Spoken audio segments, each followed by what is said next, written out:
Hey, kia ora, Helen Brahms here, coming to you live from... Where did we go? Did I tell you now or make you wait? Make you wait. No, seriously. We're back in Sun City. So, back in Sun City, back at the same campground we were at we left a week ago. And we're back here for 3 weeks. So, in a different camp spot, which I kind of like this one a little better than the last one. So that's really cool, only because the wind's coming from the other side of the vehicle and I don't have to pull my awning in. Yay! Anyway, how was your Shake It Up Saturday? Ours got well and truly shaken. I'm sorry for the lateness of this live, but we kind of fell asleep. It happens a lot on traveling days. When we get to the destination, by the time we get everything done, by the time we break down the campsite, get to the next destination, put the campsite back to, set everything up, and it's like almost 100 degrees outside, and you're sort of like, and for those in New Zealand, that's near 40, or it is 40. It's either near 40 or it is 40. We were just exhausted, totally and utterly exhausted. So we had, so we went and laid down for a bit. We actually got food delivered, and I looked at the order, the DoorDash thing. Usually when I do a DoorDash, I do like 2 or 3 meals, or get enough that's going to last 2 or 3 meals, not just the one meal. And so I'm going through and placing the order and everything else, and this is how tired I was. And so then I went to check on the status of the order, and it said 3 items. I thought, 3 items? Huh. And I went in and had a look, and had totally forgotten to order one of the items that I thought I had. And I was like, damn it! So instead of getting the 3 meals we were going to get, we're only going to get 2. And I was like, I was really looking forward to the one thing that I wanted to have that I didn't order. And I was like, I'm so tired. And so the food arrived. We had a quick bite. I ate like half of it because I knew it was going to be a huge portion. So I ate half of it. And then Zephy, we had everything set up. The only thing is we still have her treats sitting in the bottom of the shower. And I know I need to go move them because I need to have a shower. I'm sort of like, I really can't be bothered right now. And Zephy was laying on the floor in the bedroom. I said, what are you doing down there? I said, your bed's already made. And so I just plopped down on the bed, and the next thing I knew, she's sitting there whining at me, and I pick up the phone, and it's 6:30, and she's like, can we go for a walk?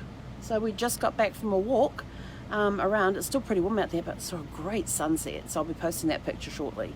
But yeah, so how was your Shake It Up Saturday? Did it get shaken up? I know there's a lot of people out there whose Saturdays did get shaken up today, because I was on the same call that they were on. It was incredible. I told you that Mailbox Power had some announcements to make and everything else. Oh my God, did they deliver today? We are talking, they gave the State of the Nation first, or the State of Mailbox Power first, which was, that alone was pretty like, what? We grew how much? And it was a 260% growth in the last 12 months. I was like, what? And then so far this year, just in 2021, they have had over 1 million shipments leave the facility. Over 1 million in less than, in the first 4 months of the year. I was like, that's nuts. And they said, and we're still counting. So it was just sort of like, wow. Those stats just blew my mind. And I'm sitting here and I'm thinking, that's awesome. How much growth we've had, how much we're shipping out. And the number just keeps growing, because that was as of yesterday or first thing this morning. I can't remember which, but so my throat is really, really dry right here right now. And so so I was just like, wow. And I thought, okay, how are they going to top of this? Because those numbers were pretty impressive by themselves. Well, then they announced the newest thing, and it is personalized, laser engraved product line. And we are talking, and I don't have an engraved product with me, but we're talking, and we've had this device around for a while, but this is the little handy dandy phone stand thingy me bob. But now, and this one's not engraved because this is one I already had. You can now, on this piece down here, put somebody's name. And you can use the merge fields on there to send one of these out to lots of people, and it will automatically fill in their names and everything else. I was like, So, and that was the first thing they showed us. And then from there they went up. But it was like one of the water bottles that we have in store, we already have in store. You can now laser that. There's these really cool RFID wallets that you can now personally engrave. They said they've been trying everything around the office that was not human, that was not flesh. If it was not flesh, they were trying it on the laser engraver. I could just imagine these guys doing it too. But then they went up to things like, oh, jeepers, this is how exhausted I am, my mind's blank. They had a laser engraved the wine tumblers and stuff. They're black, this black matte finish. They're absolutely gorgeous, and they had it laser engraved. I was like, that is so cool. And then they had this beautiful bamboo cheese board that you pull a little drawer out, and there's all the tools inside it, and I'm like, oh, that is awesome. And they had leather journals that they would engrave on there too, and I'm just sort of like, okay, just give me the journals. And then they started bringing out like and the journal was like that was before the cheese board, after the personalized tumblers. Then they had the journals. I was like, okay, this is really cool. And there's a suede like feel to them. They come with a pen holder in them. They've got the bookmark, they've got lined pages. I'm just sort of like, that is really cool. That's I really like that. And you could laser engrave somebody's name across the bottom of it. You have up to 25 characters that you can use, and there's only 2 fonts available, 25 characters, and they're just starting small, just starting simple. And then they bring out the cheese board, and I'm like, that is so cool. And then after the cheese board, they bring out a set that's in a leather case of clay poker chips. It was a poker set. It had a couple of decks of cards in there, some dice, and the really good high quality clay poker chips. I was just like, that is so cool. And I thought if Brad was still alive, he would have a bunch of friends that he would want to send those to, because him and his mates would get together and do their poker nights and all that sort of thing. And I still have in storage 2 sets of his poker chips. So, and then they bring out a barbecue set, and I thought, ooh, a barbecue set, and you open up the lid, and there's these tools inside for using the barbecue. Oh, that'll be really, when I finally enroll in my grill master class and learn how to cook on a barbecue, my graduation present to myself is going to be that barbecue set where the name is engraved on the outside of the box, and it is beautiful. And then they had this beautiful black box that's velvet lined, and in the lid there were these outlines of shapes that were filled with tools, and it was a box for putting a bottle of wine in, and then you had the tools to open the wine, serve the wine, cork the wine, and the tumblers I'd shown earlier that if you weren't giving it with a bottle of wine, and you could engrave the outside of the box with the person's name on it, but if you weren't using it to give them a gift of wine, you could have 2 tumblers. You could order 2 personally engraved tumblers to go inside the wine box, and it gets shipped that way. So that is so cool. I was just sitting here going, that is amazing. And it went for exactly an hour. They started at 9 a.m. Pacific, went till 10 a.m. So I had like an hour left to get out of the campground, finish packing up and leave. And we didn't leave till 12:30. I was so busy texting backwards and forwards with people. Oh my God, can you believe they've got this? This is amazing. And then going into the actual system and seeing them in the store and playing around with them and checking out the different fonts. And I already have birthday gifts for the rest of the year sorted out. I have wedding anniversary presents sorted out for the rest of the year, Christmas presents. I was having fun in there. And that's just what they're starting with. That stuff is just what they're starting with. And the prices were like, are you kidding me? And there was some stock items that we already had, which they now engrave, where they'd actually dropped the prices. I was like, what? So it was amazing. It was amazing. So kudos to the head office team for putting together such a fantastic product launch. It was amazing. And all of a sudden I started getting messages coming through from YouTube as they're dropping in these little quick short videos about the product and what it looks like with a name engraved on it. And so that, the CEO standing there is holding the object in his hand, he's playing around with it, and you can see how it's engraved, and he's telling you more about it. But what was really, really cool is that when you go into the store part to create the project, is that you can see the photograph there, and underneath the photograph is a link to the video of that. And I thought that is so cool. And they already had it up and working and everything else. So it was amazing. It was an incredible day. And so we finally left at 12:30. Got up here at, drove back to Sun City. We're at the same RV resort we were at a week ago. I couldn't stay on at this resort because it's part of a membership program that I belong to, and I can stay up to 21 days at this resort, and then I have to leave for a minimum of 7 days. Now I can go to another resort in the same program and stay there for up to 21 days, and I just didn't feel like doing that. I was like, okay, which is the shorter drive? And I was thinking of staying on where I was in Buckeye, but a week stay there was costing me more than what it would cost for the 3 weeks here. And so there was like, that was to extend the stay. And I was just like, yep, no, I'm not going to do that. And I thought, your prices are going up. It's getting to your off season and your prices have gone up. Yeah, not doing that. So we got here, we got set up. And of course, when they park you, this was the funnest, it's going to be a word if it's not, the funnest parking experience that I have had with the RV. Now there's some parks that you go to and you are responsible for parking your own vehicle. They tell you what site you're in, the best way to get there, to turn and all that sort of stuff. But when you come to an Encore property, they actually escort you to your site. And so the guy hands me a little walkie-talkie thing. And I'm like sitting there holding this thing, and I'm like looking and going, well, where the hell am I going to put this? And it had a clip on it, so I just clipped it onto my seatbelt.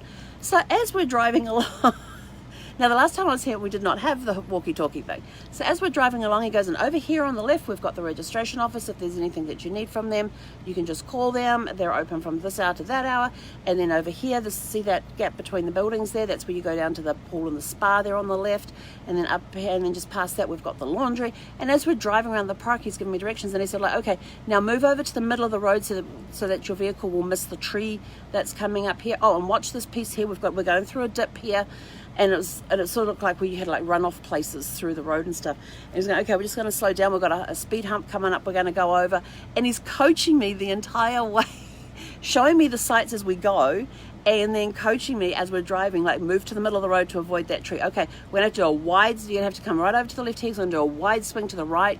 We're going to go down this road. It's not the road that you're on, but we have to come approach your street from the other end in order to get you into the park. And I'm like, oh, I'm just like sitting there going, that's cool. So I'm just following his directions, and there was, we're going down one of the streets, and on one side there's 2 pickups parked on the side of the road, and on the other side there was this tree that was sticking out onto the road. And he's sort of like, he says, just aim for the middle. He says, you've got it good, you've got clearance on both sides there. He says, you're doing good, just come straight on through. It was hilarious. And I looked at Zeph and I said, this is the most fun we've had parking ever. And so we get down into the street, and he tells me to swing out wide because we're almost doing like a U-turn, but it's like 2 lengths of 2 RV sites that you're turning around.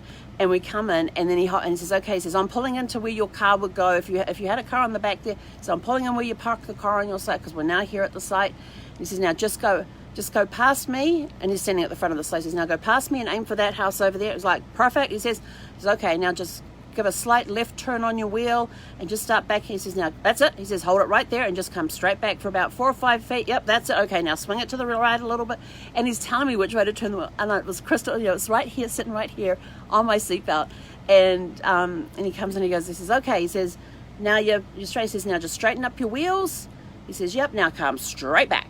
And I like look in the rearview mirror, and he disappears. And I'm like, in my rearview camera, and he disappears. And I'm like, oh crap. He's like, okay, that's it, you're good. And so he stopped. He says, just come on out here, and we'll get your power hooked up. Because at this park, they make sure that when they park you, that they hook your power up for you to make sure the power station, the utility box is working. I thought that is so cool. And so I handed him back the walkie-talkie, and I said to him, I said, that is the funnest. I said, that is the most entertaining escort I have ever had to a site before. I said, that was brilliant. I said, that was great having the walkie-talkies, and instead of trying to hear you through the windows and stuff, I said, that was so much better. I said, that was so much fun. And so we got the power hooked up, yep, everything. And then he tries to turn the power. I says, no, don't turn the power on. He's like, why not? And I said, because the engine is running and you can't turn the power on while the engine is running because you could blow the circuit board. And so like, oh. He says, well, I have to go park another guy at the down the street, but on the other side over. He said, so since I've done the back, so I'm gonna, he says, I'll swing back by here. I'll see if your power's working, and if you can just have the paperwork all filled out. So by the time he got back there, I had just finished hooking up the water. We had the feet down, we had the sides out. I was hooking up the water. I've just finished hooking up the water when he came back, and I said, oh, I've got the paperwork. And he says, oh, is the power working? I says, yeah. I said, the AC's going. And, and I said, oh, and I've got the paperwork around here for you too. And he says, you've done that already? I said, yeah. And he looks around and he goes, oh, you've all set up. I said, I still got to put the wheel covers on. And he says, and you do this all by yourself every time? And I go, yeah. Like, what good? Just like a surprise. Yeah. Like, what do you expect? And so he was just sort of like surprised. Sorry. It's very dry here. I think I've had like about 6 of these today already, and they're 18 ounces. And that one's not going to last long once I get off the slide. So that was the most entertaining parking experience I have had with the RV, with somebody guiding me through a walkie-talkie. And I thought, man, it would be so much easier to park this thing if there was, if there were 2 of us in this vehicle and one was back there with the walkie-talkie and the other one's following the directions on the driving. Man. And I was sort of like, but, Zeffie's not going to talk on a walkie-talkie with me. And there's no way that she could do the drive. So I sort of, this is our life right now, and it's exactly how it's supposed to be at this moment in time, and I'm happy with it. And so we got everything set up inside. The only thing I have got left to do now is to take her treats out of the shower, because I keep them when we travel. Her food bowl goes in there, her food goes in there, her treats go in there, so it packs in nicely. Her stuff packs in nicely into the base of the shower. So I just have to finish pulling the rest of her treats out of there, and we're done. But got to this afternoon and I'm tired. And I went in to see what Zeffie was doing. She's laying on the floor. I says, why aren't you up on the bed in the flow of the fan? And so I laid down, and she jumped up with me and went and laid in her part of the bed and curled up. And the next thing I knew, she's there. It's 4:30, 5:30, 6. Oh, and then before all that, I had a friend who had recommended me to somebody to help me find a car as well. And so after we got settled down, I sent him a text message. He got back to me within 5 minutes, and I told him what the criteria was for the vehicle. It needs to be able to be towable, what the weight limit was, what my minimum requirements were. Got him the email that takes him to the site where from 1990 through to 2020 they have the towing guides for every single year. So you can say, oh, I need to look at a 2008 Jeep Wrangler. So you go to 2008, you open it up, and there's the requirements for the Jeep Wrangler. And it's got all the vehicles that came out that year that are flat towable behind an RV. And so while we're on the phone, he says, I've got one that fits into your criteria. He says, but it's not where he was. He said, it's a little further away. He says, I'm sending you the direct link to it right now. And he says, and if you like it, he says, I'll put and he's about to head off. He's out of town this coming week. And he says, and I said, well, the problem is I have no way to get to anywhere to do test driving. And I said, so if it's possible, if somebody could bring it to me so we can go for a test drive. And he's just like, he says, I would have no problem doing that.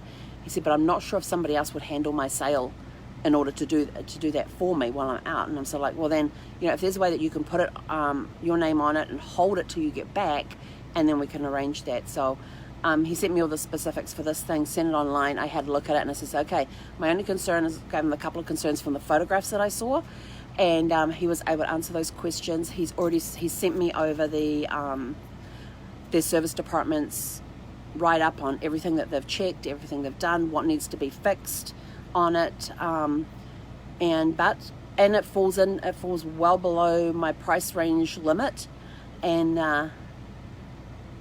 it's actually falling in line with what I wrote in my journal about 2 or 3 months ago. How cool is that? No, it must have been 2 months ago. Hang on. It was when I was back in California. I wrote in my journal when I was in California what my next car was going to look like. And this one is so far shaping up to be that car that I wrote about in the journal. And so we shall see. We shall see. We may have a car soon. We may be able to go ripping around the town. Yay! And then I can go get the storage unit thing sorted out. I can get the mailing address thing sorted out.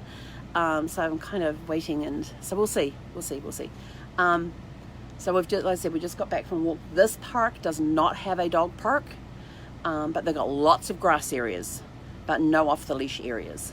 But the cool part is, if I did have a car, there is a public dog park not far away from here, like a couple of miles away. So we do have that option once I get a vehicle to be able to take Zeffie down to a dog park, probably in the evenings it would be.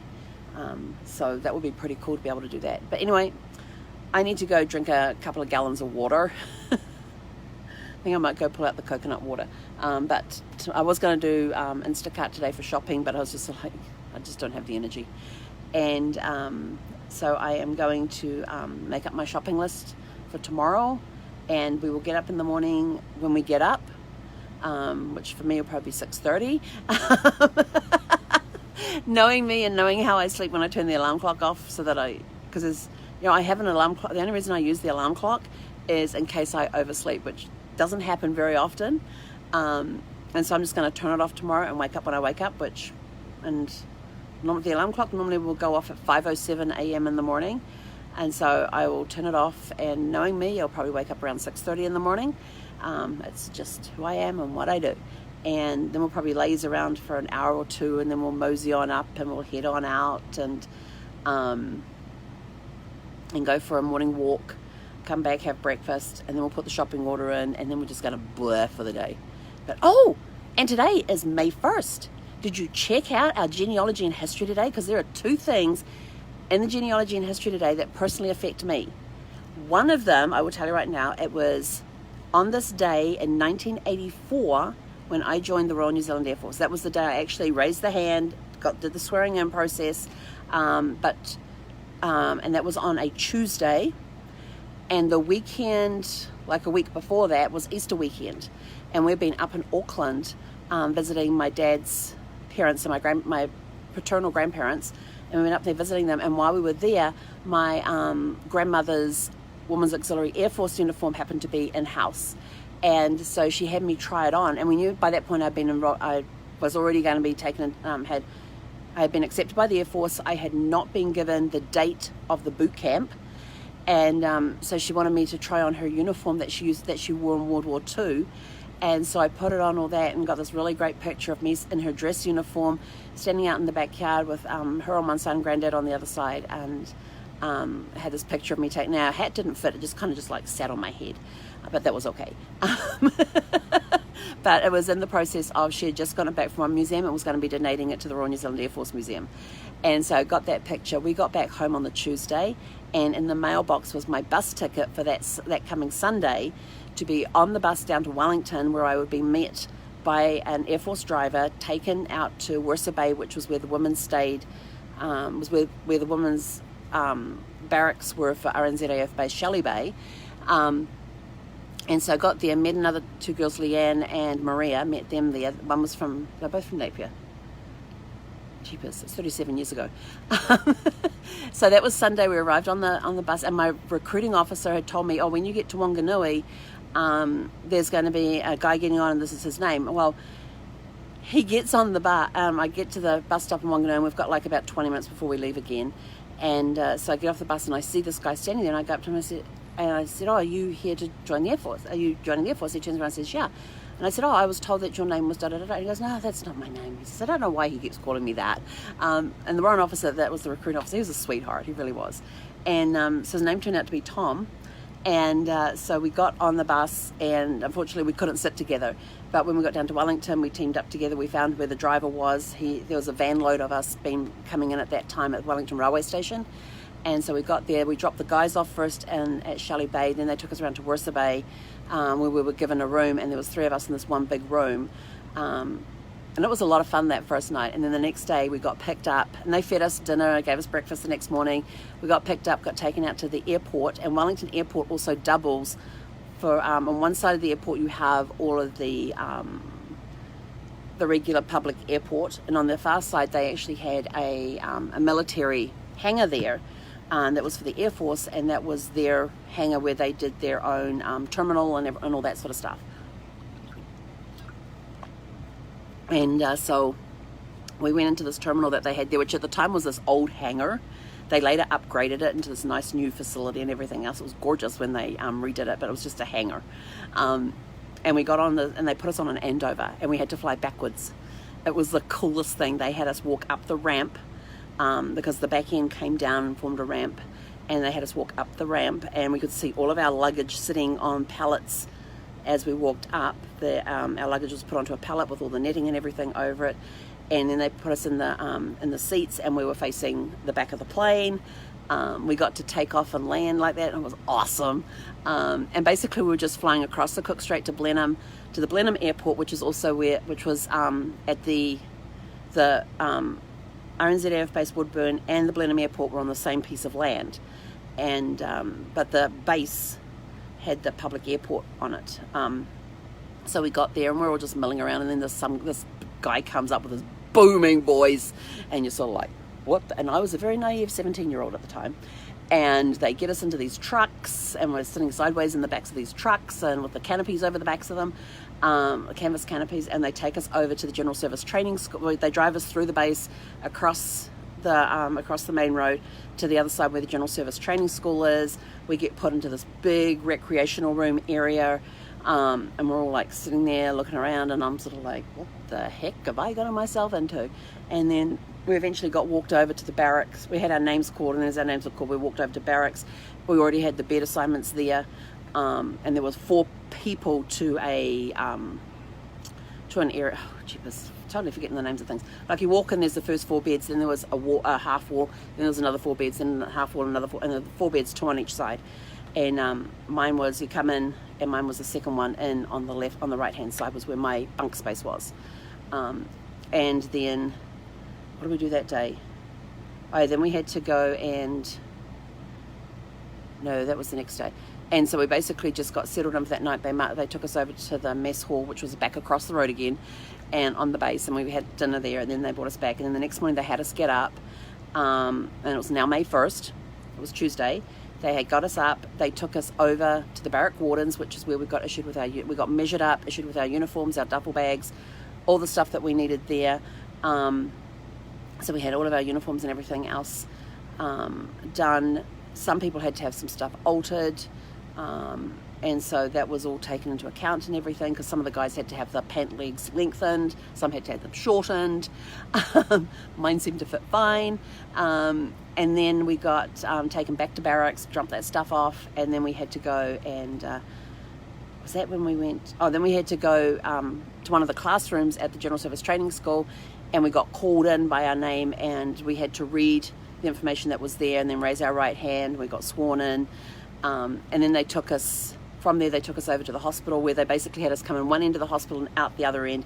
Go in the first door there. They put us on beds where they took blood from us. They had problems finding my veins. I can still to this day find the hole on the back of my hand, because they tried left side, not a problem. For some reason they had a vial of blood from the left hand side of the body and a vial of blood from the right hand side of the body. And my mum, who was a nurse, she was sort of like, when I told her about that later on, she was sort of like, why? I said, I don't know. She said, at all circles, it's not like there's this thing in the middle that says, right, this blood goes to the left, this blood goes to the right. That doesn't work that way. But they could not get any blood out of my right arm for whatever reason, so they went for the back of the hand and said, if we can't get there, we're going from the ankle. And I'm just like, this is agony. I'm in agony at this point, and I already have a fear of needles thanks to a dentist. And so they eventually got out of the back of my hand, and I can even show you the spot on the back of my hand because I can still see the hole. Well, I can still see the hole. It's probably not really there, but I know where it is. And then we went down and we got given the little polio cube vaccine, and then we got given, we got tetanus shots. We basically got vaccinated up the wazoo, and then they took us out. Then they took us over to the armory where we all got issued with our rifles, and then we had to march back and it was on the far side of the base, had to march back through the base, over across the road, and of course none of us knew how to march, into the General Service Training School, into the armory there, and put our rifles away, and we were given assigned slots where our rifles had to stay and all that sort of thing. And we came out of there, and we marched like 20 minutes with those rifles. We came back, none of us could bend our right arms. We're all standing outside trying to bend our right arm, but because we had been jabbed with needles and stuff on our right side as well as our left side, and our arms been held in a straight position for 20 minutes while we're carrying these rifles on there, which were not the lightest of things. And so we were outside bending our arms, and it was agony to get these things bent. But that was my first 2 days at RNZF base Woodburn, and I ended that boot camp 13 weeks later, and I was still like, what the hell am I thinking? But looking back, I loved every single minute of it, enjoyed it, enjoyed my almost 6 years with the Air Force. Had a blast. I got to see my grandmother's uniform on display in the Women's Auxiliary in the RNZAF Museum when they finished that and finally opened it, so I got to see that, which was pretty cool. And my brother was down there not long ago, and they had a cross stitch of the Royal New Zealand Air Force crest that my grandmother had made. That was on display along with one of her berets, and there was another couple of pieces that had belonged to her collection. And on the wall was a plaque above it with a picture of her from World War II. And I said to Craig, I said, did you find the rest of the picture? And she's like, no. Well, I said, look for a picture with all these women sitting in white that are cooks, and she's sitting in the front row, and I think she's like the third one, and I think she's like the third one in from the left. So I don't remember seeing a picture like that. I said, well, that's where they got her solo picture from. And he was sort of like, what? Because that was the picture that she was in that I found her in when I was doing my first tour through the airport, the museum after it opened. So I said, that's where they got her picture from. And they had it blown up, and they had one of her stories, one of her many, many stories from her time in the Women's Auxiliary Air Force, typed up there next to her picture above the items that were hers. So, Craig got pictures of those for me and sent them over to me, so that was much appreciated. And but yeah, so that was my beginning to my life in the Royal New Zealand Air Force 37 years ago today. So anyway, that's it. I'm out of here. I have talked way too long today, but I've got so much adrenaline running through me from all the excitement for the day. My mouth feels like I've been eating sandpaper or sawdust or something.